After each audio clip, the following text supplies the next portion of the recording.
नमस्कार दर्शक बंधु आज वीडियो रे तीनटी बड़ खबर रही आसतु जाणीनवा। ता पूर्वर मोर गोटे छोटे अनुरोध आपण मैंने जदि एवं पर्यंत आम यही चैनल को सब्सक्राइब करना सब्सक्राइब कर पाखुआ बेल बटन ऑन कर रखु एपरी लेटेस्ट खबर गुड़िक आपण मैंने सर्वप्रथम जानीपर। चलतु आ डेरी नक वीडियो स्टार्ट करवा। आज प्रथम खबर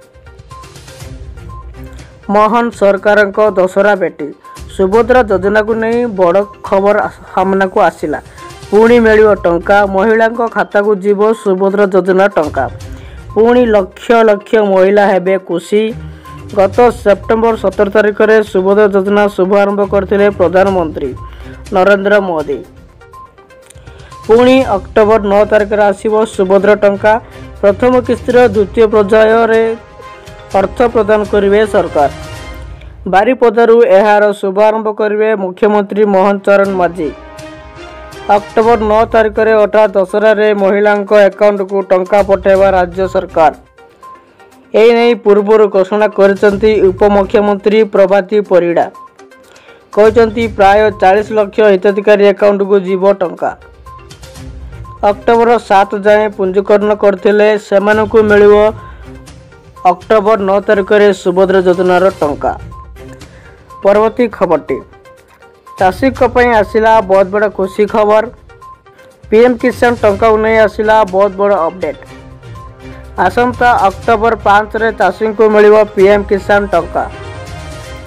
महाराष्ट्र प्रधानमंत्री नरेंद्र मोदी चाषी अकाउंट को पठेबे पीएम किसान 18तम किस्ती टंका। 9 कोटी 50 लाख चाषी खाता को पठाଯିब मोट 20,000 कोटी टंकार आर्थिक सहायता। परवर्ती खबरटी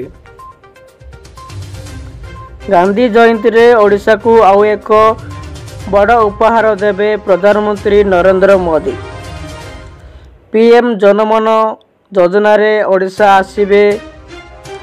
ओडिशार आदिवासी अंचल 147 किलोमीटर रास्तार शिलान्यास करेंगे प्रधानमंत्री।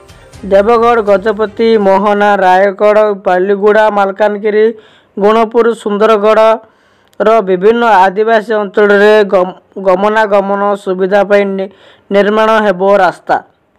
दर्शक बंधु यही तीनोटी अच्छी बहुत बड़ अपडेट। आपण मैंने जदि एवं पर्यंत आम चैनल को सब्सक्राइब करना सब्सक्राइब कर पाखुआ बेल बटन ऑन करंतु वीडियो को लाइक करंतु। आपण मैंने